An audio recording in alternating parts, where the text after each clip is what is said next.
Getting access to people's inbox is like gold, and it's getting more and more valuable as the years go on. So whether you're guest posting, you're writing a blog post for another blog, and you have a little blurb at the end, hey, join my next webinar and get the email list, that's a great marketing strategy. Having a podcast and having a call to action at the end saying, hey, if you want the show notes or a PDF version of this transcript, go ahead and go to this link, and that's where they give up their name and email address in exchange for that. Growing your email list is key in the next 24 months in order for you to really compete in business. Welcome to the My Future Business Show, where we get you in front of your best audience and keep you there. Not only are we interviewing the biggest names in business to help you become even more successful, we're inviting you to book your spot on the show to help you grow your business. So at the end of the call, make sure you fill in the interview application form at myfuturebusiness.com/interviews.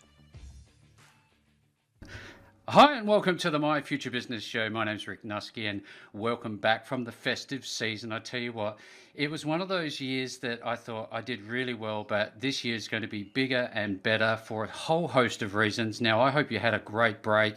And for those who have not been with us before on the My Future Business Show, the focus is on helping build better businesses for small to medium-sized businesses and startup entrepreneurs. And we're also very heavily focused on the technology side of things. And with that, my next guest today is Omar Zenhom, who is the $100 MBA host and creator, and he also has his own podcast show with over 1,000 episodes of the same title. He is also the CEO of Webinar Ninja. Welcome to the show, Omar. It's great to have you, or great to be here. I'm used to having guests on my show and saying that, but no, it's great to be part of this podcast. Fantastic. Look, given that, I think I wonder to myself, with all the things that are going on in your world, when do you get time to sleep? Oh, that's a great question. No, I'm actually one of those people that if I don't get 8 to 9 hours sleep, I know that sounds like a lot. I'm just a wreck. I can't do well. So sleep is a priority for me, as well as exercise. It really gives me a lot of energy. But yeah, I if I don't prioritize it, then nothing gets done. So yeah, it's a challenge. It's a challenge, but yeah, but we find time.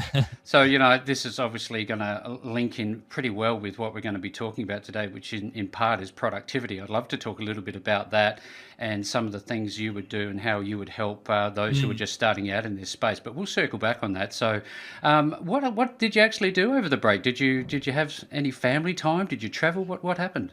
Yeah, we had family coming over. Nicole's family is originally from Italy, and some of her distant relatives came and visited. They're still here, and we showed them around Sydney. It was a great time.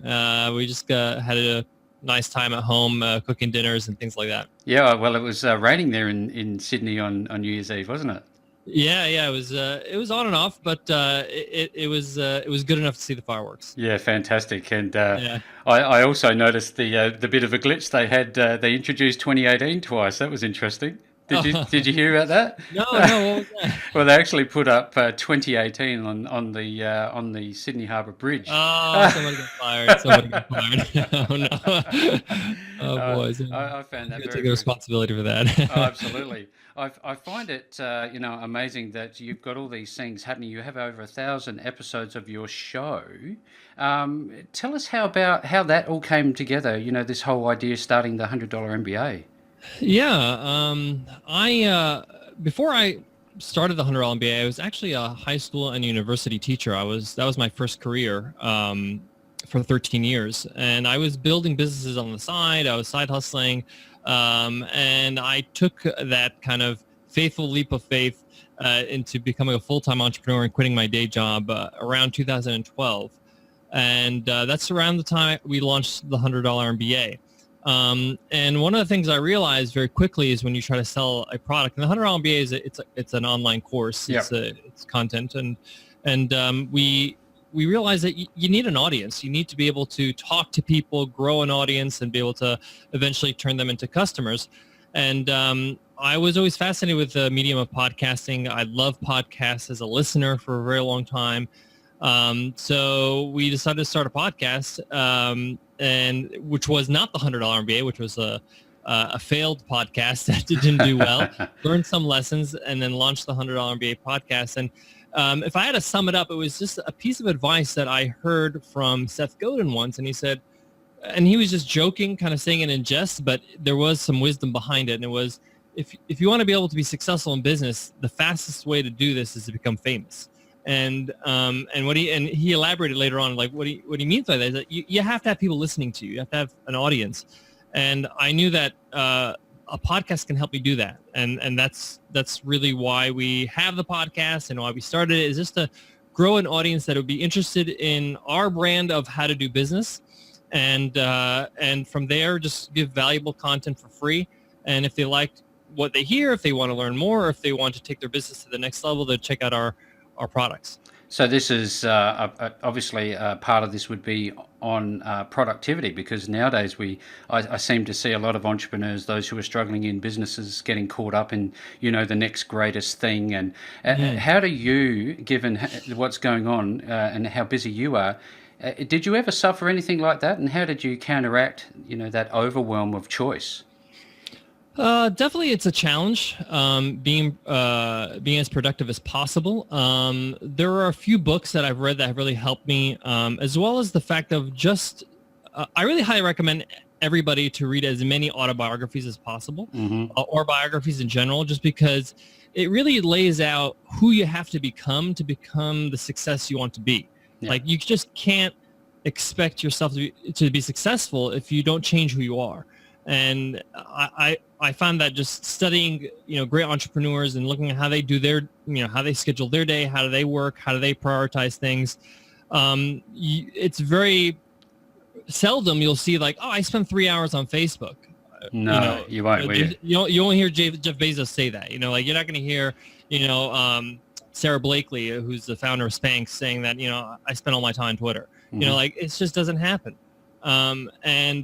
One book that I read in particular called Deep Work by Cal Newport, kind of tipped the scales for me, or just like, okay, I need to kind of organize my time a little bit and do what he calls time boxing, which is having a lot of time to do certain tasks. Because really, if you give a task an hour, it's going to take an hour. If you give a task 5 hours, it's going to take 5 hours. Yeah. So that really helps a lot. This past year, actually, I did an experiment where I was off social. I was off social from September 2017 to the end of this year. Actually, this is the start of 2019, so like technically I should be on social again. Yeah. But that experiment was very eye-opening to me. And I made a pros and cons list, a few days ago, just kind of evaluating like this last year and how it was to be off social. And one of the biggest pros was I saved so much time, not only because you're browsing through social and look at people's things and commenting, but just also the mental time you spend on, oh, I need to take a picture of this so I can post, or I need to check, or I need to comment, or, oh, my friend just had a baby, and all that stuff. And that's great. You need to be in touch with your family and friends and your colleagues. Yeah.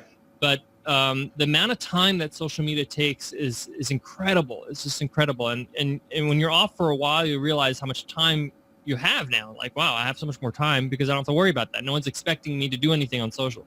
I just had this thought come to mind, Omar, about how would you feel walking away from that? Was it like a bit of a cold turkey feeling? Because I know a lot of people are so wrapped up in this addiction, or it's almost like an addiction. Having the need to open their phone, look at Facebook and whatever other social media channels they're on. How did you feel when you did that?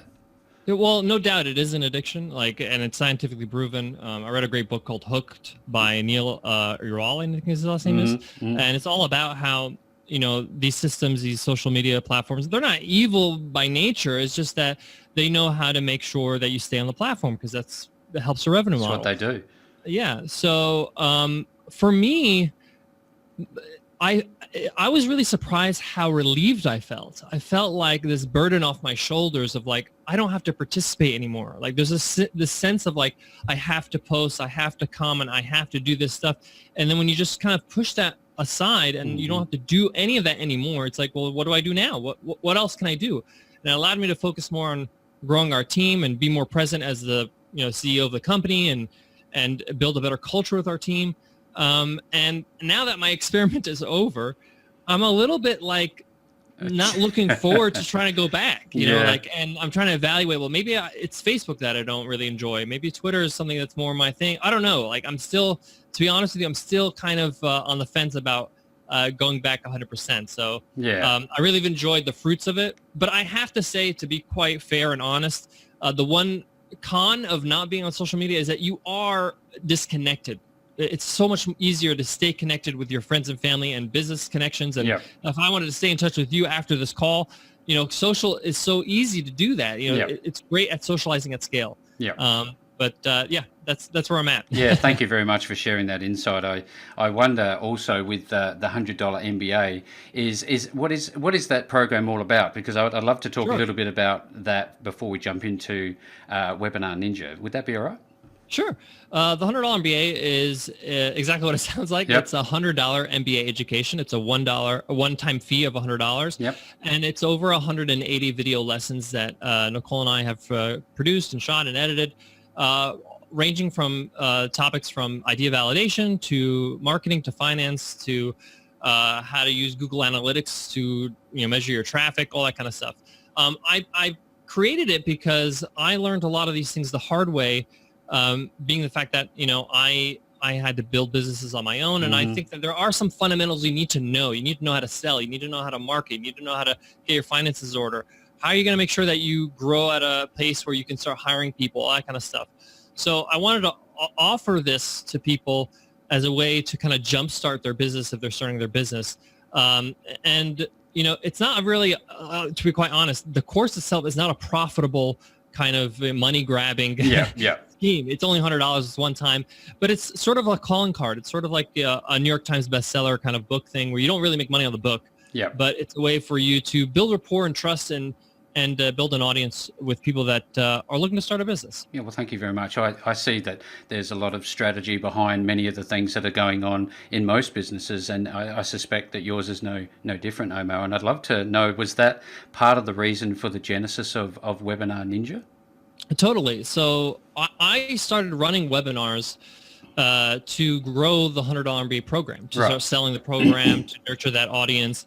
I just didn't really like or enjoy the process of using other software, and many of the software that were out there were just I had to piecemeal a whole bunch of software. I had to use MailChimp to get the email notifications working. I had to have different chat notification, different landing page kind of software, and I used to kind of Frankenstein it all together. And I had to do this every single week, and it was almost more trouble than it was worth. But I loved the medium of webinars because I saw results. Webinars are one of the things that when people start doing them, they don't stop doing them, because it's as cheesy as it sounds, it's a way for you to predict revenue. It's a way for you to say, hey, if I get X amount of people on a webinar, I can convert at this % and make this much money. And it kind of, for me, brings things back to a more of a basic business principle. It's like you have a product, you have some value you want to convey, and you're able to sell it face to face with people, which is the origins of business, and that's really what allows you to make sales at a more consistent basis. And I can list off how many people out there in our space are making, a large percentage of the profits through webinars. But for me, I just saw the power of it. Plus, I come from a teaching background. I was an educator at the high school, university level. I have a master's education. So for me, teaching online was something that I really not only was, I don't want to say comes natural to me, because I wasn't great when I started as a teacher. It took me a few years to get, decent. But something that was in my comfort zone. So, but I just didn't like the software. And I started to say, hey, is there something I can create on my own, maybe with a freelance developer? I know a bit of HTML, CSS, some PHP, not enough to create a commercial viable software, but enough to kind of put something together. And then I got a freelance developer to kind of clean it up for me. And I started just using it for myself, just so I can run my webinars. And then people that were attending my webinars like, hey, what are you using to run this webinar? I haven't seen anything like this before. And I said, that was just something I slapped together. And they're like, well, can we buy it? And I was like, okay. So Sure. I put up a sales page, a very simple sales page, and pre-sold it. Nicole and I sat down, Nicole, who's my partner in life, partner in business. We sat down and we said, hey, is this something people really want? Like, let's just let the market decide. So we put up a sales page and we pre-sold it and told them, hey, we expect to kind of get it in your hands within 4 months or so. That was kind of just a ballpark number based on what we discussed with the developer. And we pre-sold it and we said, we're only going to sell 250 spots. Those spots got sold out in 48 hours. And we're like, okay, great, done. And after that, we were like, okay, there's some need in the market. Let's release the software. A few months later, we released the software, got feedback from them, and the rest is history. Today, we have over 13,000 users, and we just iterate and try to improve based on feedback from users. So. Yeah, that's amazing. Congratulations. It is a wonderful product, and it's going to be a very powerful platform as it continues to grow throughout the years, I'm sure. I'd love to know, we talk about video, being the big thrust. It's been with us for some time, hark back to 2010 and earlier, it's a big thing. What would you say for those entrepreneurs and small business owners who are trying to make the transition from, maybe audio only podcasts into the video space? How do they address any fears that they might have, do you think? That's a good question. I get this question asked when I do my own webinars in the Q&A kind of portion of it. And my answer is that you don't have to do a dramatic change. Like, you can take it in steps. A lot of people do webinars with just PowerPoint slides, keynote slides, and they talk over them. So they're off camera. Yep. It's just their voice. But I do say, hey, this is just a crutch. This is just so you can get used to doing your first webinar, running your webinars, doing them on a consistent basis. But if you want the highest conversions, I found that showing your face a few times, even just in picture-in-picture or in the start when you greet people, and at the end when you're taking questions, it makes a huge difference. It actually increases conversions for sales. And this is just from my own statistics that I've seen running over 500 webinars. Yep. So I like to tell them, take it in steps. If your first webinar, you don't have to be on camera. You can just start the broadcast with your slides and talk over the slides. It does build a level of trust, even if you just at the start have go picture in picture or have your face on camera and be like, hey, welcome to the webinar. Give some people some shout outs in the chat to welcome some people. Let them know what's going to be happening today. This is what I'm going to be doing today. This is what today's webinar is all about. Mm-hmm. And let me switch to my slides. That's a very easy transition. I know some people are very self-conscious about the way they look on camera, the way they feel, all that kind of stuff. And that's totally fine. But you have to be willing to want to get over that. You have to be willing to be like, okay, I know that I could do it over slides, or I can then transition to camera. You don't have to be on camera the whole time. No. I know people that actually run webinars where they're on camera the whole time. They don't even have slides. Yep. And they do very well, and they're fine. But I also see people that run very big companies, or they have people that run webinars for them with just being on slides. But I'm somebody who likes to encourage people to progress and try to get the best out of what they're doing. Yeah. You're definitely going to do well even if you don't be on camera, but at the same time, you can take it in stages. And it seems to me that you need to let go of this idea of being perfect in front of the screen. I think that idea of being just human is quite appealing to your audience potentially. Totally. And I think with the one we mentioned social media before, but that's part of social media. A lot of people feel like being authentic, being your real self, taking photos with no filter, all that kind of stuff has kind of caught on. And with video, what I love about it too is that it humanizes people. Yep. When people see me on a webinar, they're like, oh, okay, this is the founder of the company. They're taking the time to actually do this. It actually adds to the credibility of the live webinar. Absolutely. And it makes people feel like, hey, I can trust this company with my hard-earned money because, hey, they're willing to kind of take the time to show me around live. Yeah, they're not hiding in the shadows, are they? They're front and center. I look at your Webinar Ninja platform, and I think it's fantastic. And I think about what we talked about on social media elements from a whole of marketing life cycle. How many different moving parts do we actually need? Are we talking social media, email marketing, webinars? Where does it stop, do you think? What should be a happy medium for people to be looking for? My advice to anybody who's starting a business or has a current business is, if you are not totally focused on growing your email list, you need to do that now. Yeah. So anything that helps you grow your email list is a marketing platform or marketing channel you should use. This is why webinars are so effective, because when people register, they give their name and email address, and Yep. they get added to your email list, and then you can then follow up later on. Even if they don't attend the webinar, you can give them offers, you can invite them to your next webinar, you can send them to your blog, whatever it is, right? But the point is that you can't build a relationship with somebody you don't have contact with. And the reason why I say that is that it's getting really crowded on social media. It's getting crowded on other platforms, whether it's YouTube or Twitch or Twitter or whatever it is, one of the T's, right? Whatever it is, you really don't have ownership over those platforms, and at any moment you can be on shaky ground. So it's best for you to really, really focus on the inbox. Why? Because more and more as we progress, as years go by, we are coveting our inbox more and more. Mm-hmm. When you have access to somebody's inbox, it's totally different from being one of the people that they follow or one of their friends or whatever it is, because you have to deal with email. You have to either archive it or read it or delete it or do something. You can't just ignore it like a feed. Yeah. So getting access to people's inbox is like gold, and it's getting more and more valuable as the years go on. So whether you're guest posting, you're writing a blog post for another blog, and you have a little blurb at the end, hey, join my next webinar, yeah. and get them on your email list, that's a great marketing strategy. You know, having a podcast and having a call to action at the end saying, hey, if you want the show notes or a PDF version of this transcript, you know, go ahead and go to this link, and that's where they give up their name and email address in exchange for that. Growing your email list is key in the next 24 months in order for you to really compete in business. Yeah, it's one of these things where, you know, you hear differing stories, don't you, Omar, about, you know, it's actually diminishing in value, whereas others like yourself, you see that it's more valuable. I think this is about the attitude of how you treat those who are on your list. What would you say to people who don't have a list? How do you talk to those subscribers? Well, first of all, I mean, if you have a list of one person, that's a list. Yep. So that's okay. I mean, if one person is listening to you, that's more than you had yesterday. Yep. You know, and we all start with one. You know, people look at people like Tim Ferriss. He's got like 1 million subscribers on his list. He literally has got over 1 million email subscribers on his list. Mm-hmm.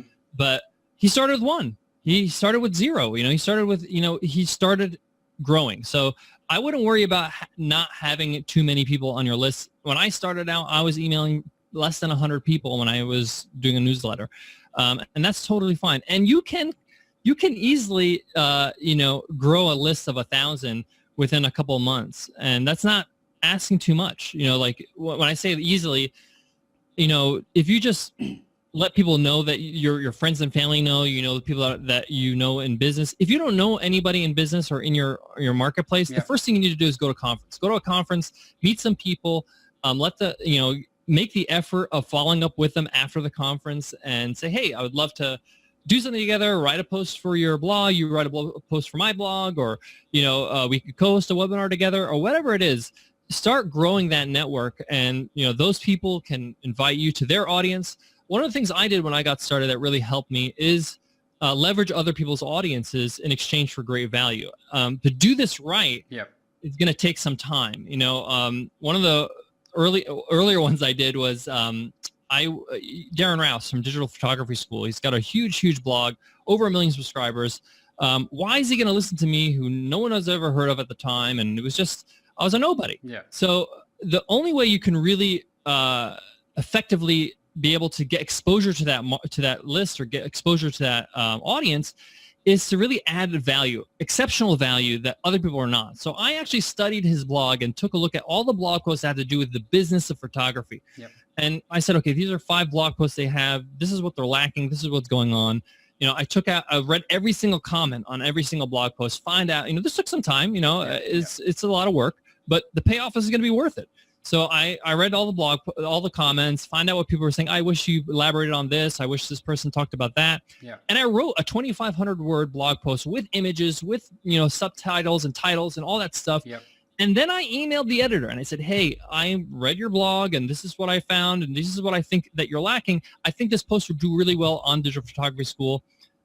Here you go. I have attached it all written up. let me know if you'd like to publish it. I'd be happy to, make any edits you like. That's amazing. That's so much easier to say yes to than All saying, the hard hey, work is done. Mr. Nobody. You might as well just write, hey, I'm Mr. Nobody. Yeah. Or I'm Mrs. Nobody. I'm Mrs. Nobody. I'd like to write for your blog. They don't know if you're a good writer. They don't know if you can add value. They don't know what you can deliver. But if you actually write it and give it to them, they're going to be like, okay, read it through. This is actually pretty good. And this is actually something that we can use. We'll publish it next week. It's this concept of value first, isn't it? Exactly. And if you do that, and at the end of the blog post, what I wrote said, hey, you got through 2,500 words of this blog post. You must be serious. If you'd love to attend a free training on how to implement some of the things I just talked about, click here to join my webinar. And it would be a link to a webinar. And it was just a way for me to grow my email list. And so obviously being exposed to that kind of audience helped me a lot. But a lot of people, when I share that story, they say, well, what if they said no? I said, that's no problem. Okay, they say no, that's fine. I could take that post and I can publish it on my own blog. Yep. Right? It's not a waste of time. And they're going to say no. People said no to me over the course of me doing this over and over at different blogs, big blogs that, I still remember to today. And if I see my conferences, like, you guys said no to me. And they laugh. They're like, I don't know who that person said no, Omar. Like, it doesn't matter. But the point is that you're going to strike out, but eventually you're going to hit a home run. Well, that's just the thing. That's about the perseverance factor, isn't it? I know that email marketing is so important, and this I guess leads me to the feature elements of Webinar Ninja, which I'd love to talk about if we could. Sure. Your embeddable opt-in forms and all those more functional aspects. I find that just amazing how I can just grab that and chuck it in there. Is that something that you can go across different blogs, or does it have to be dedicated to one particular blog site, or can you do exactly what we've just spoken about? If you've got that blog post, you can chuck it on XYZ, and yours is myblog.com. Can you use that opt-in form in multiple sites like that? Yep, you could put it on any site you like. Basically, in the settings where you create that form inside of Webinar Ninja, you just choose the webinar you want it to link it to. You can customize the form with the colors and the branding of that site that you're going to put it on, and copy the HTML code, and you just paste it. Anybody who's editing the blog or your own website's quite easy. You just go into HTML mode, and we have a tutorial for that, and you can just paste it right there. So any site, you're able to register and put that registration form right there. Yeah, I love it. Having used it a handful of times myself, I just love the whole flow of the site. It's clean, it's crisp, and I'll be providing some links to those who are listening to the call today back to Webinar Ninja. I see in there that it has its own email system. Would that be very useful outside of having somebody opt in to, say, an Aweber? Do you use that in conjunction with it? How does that part work? Yeah, so we do have email integration, so people can, if you have MailChimp, for example, you can easily have people that register for your webinar get added to your MailChimp lists, and you can choose different lists for each different webinar if you like. You can customize that. But we also have our own built-in email system, and the reason why we do this is because one of the things I really didn't like about the old things I was using is that I had to use all these different pieces of software. I had to pay 5 different bills. And I just thought, I want a once and done kind of thing, all in one solution. If somebody's just getting started and really just wants to be able to easily communicate with the people that register for the webinar, I feel like you should be able to do that in your webinar software. So that's where we have our email marketing engine inside of Webinar Ninja. So one, it sends out all your email notifications. So anytime somebody registers, gives them a confirmation. Hey, you registered for your webinar. Here's the information. Date, time, link, all that kind of stuff. And you can customize that message to your liking, and then you can actually save it as default, so that way you don't have to rewrite it every single time. And then you have the notifications that come after, reminding them, hey, the webinar is coming today, tomorrow, the day after. And then you have the follow-up with the replay. Hey, here's the replay. Or if there's no replay, it's going to say, hey, no replay, but thanks for attending. Here's the offer, that type of thing. But you also can add emails if you like. If you want to add custom emails, and then you can send it to specific groups. So you can send it to specifically somebody who's just registered, or people that have attended, only the people that attended the webinar, or people that did not attend the webinar. They registered but did not attend. So you can actually specify in your message, hey, I know you didn't attend the webinar, but here's the replay. Or, hey, thanks for attending the webinar. Here's the special gift I promised you for attending the webinar. So you can really, send those type of specific messaging. And I like to do it also with follow-up offers. So even like I can send this email a week later after the webinar, right? Months if I wanted to, but I do a week later where it's like, hey, they didn't buy, they attended, and I can just kind of follow up and say, hey, if you didn't, buy our offer, how about just get started with a monthly plan? Yeah. So that's an easy way for you to kind of do that, automatically set that up beforehand, without you having to fiddle with anything else. So it's just amazing. I think of the your content marketing strategy with the webinar invites that we receive, and they're fantastic. I look forward to getting them, and I hop on and I have a listen, and I contribute occasionally. and I wonder, does your system have evergreen, which is just pre-recorded and live? How does the system work in that regard? Yeah, one of the features that differentiate Webinar Ninja from our competitors is that we also include in every plan automated webinars, which are evergreen. So basically, if you have a past webinar, like a recording from a past webinar, or a webinar that you have externally, you can use that recording and have people watch your webinar at any given time. So you could set certain dates or frequencies, like, hey, every Tuesday and Monday at 2 o'clock, I want you to offer this webinar. And basically, it's just on autopilot. It allows you to be able to offer a recorded webinar for people to watch and see that workshop.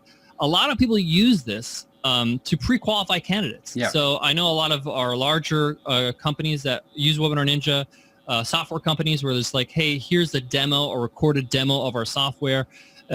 If they're happy after that point, then it kind of pre-qualifies them for that sales webinar later to kind of get them to sign on the dotted line. Yeah. So, and this is great for big ticket items, people that are selling things that are like $2,000, $3,000, a pop. So yeah. And we love the fact that you can create automated webinars without any software, like external software, or buying a separate software. Mm-hmm. You can also include recorded webinars within your live webinar. So if I'm say for example, I'm doing a live webinar and I want to show an example of what I'm talking about, or I want to break it up with some comic relief, or I want to make some motivational intro of my webinar and show some, video with quotes of Elon Musk or whatever it is. Yep. Right? I can just insert a YouTube video at any time, and that is inserted. It's also recorded and part of your replay and all that kind of stuff. So it allows you to kind of keep your webinar dynamic. So in terms of integrations, Omar, can you have paid and free webinars, and what sort of platforms do you actually integrate with that people should know about? Sure. So we offer you the ability for you to create free webinars as well as paid webinars. Mm-hmm. And we integrate with Stripe. We found that Stripe is the easiest way for you to get paid as fast as possible, because it's free to set up, and you get paid within 48 hours after after the customer actually pays and pays for your webinar. Yep. So we don't take any fees. So anything that the transactional fee that Stripe takes, that's just for processing the credit card. Yep. But you can turn any webinar, whether it's live or automated or a series webinar or a hybrid webinar, any type of webinar, you can make it a paid webinar if you like. And I know a lot of people do this as a strategy where they'll run a live webinar for 2 hours, charge $20 or something like that, and just to validate the idea to see, hey, maybe this could be a course I can create. Are people willing to pay $20 for 2 hours of this? Maybe they'll be willing to pay $300 for a full-fledged course. Well, there you go. There's a bit of a strategy for everybody who's listening to the call today. Omar, if people want to learn more about your products, where are they likely to find you? WebinarNinja.com is our website. I have to say, our customer service is one of the best. I think it's the best in the space. And if you guys have any questions about running webinars, or you might be saying, hey, this is where I am with my business. Should I start doing webinars or not? Or how do I do my first webinar? Is there any courses or materials I need to start with? Our customer service team is there to help you. They're 24/7, and they're super helpful. So feel free to chat right on the site with our team. They're great. Well, there you go, everybody who's on the call today. Again, thank you very much for joining me today, Omar. I'll be putting those links around the site, and we look forward to having you back on the My Future Business show sometime in the future. Thank you so much, Rick. I really appreciate it. Thanks for joining us today. If you enjoyed the call, then make sure to subscribe, leave a comment, share us with your friends, and book your spot on the show at myfuturebusiness.com/interviews. And if you're looking for solutions that will help grow your business, then visit myfuturebusiness.com/shop.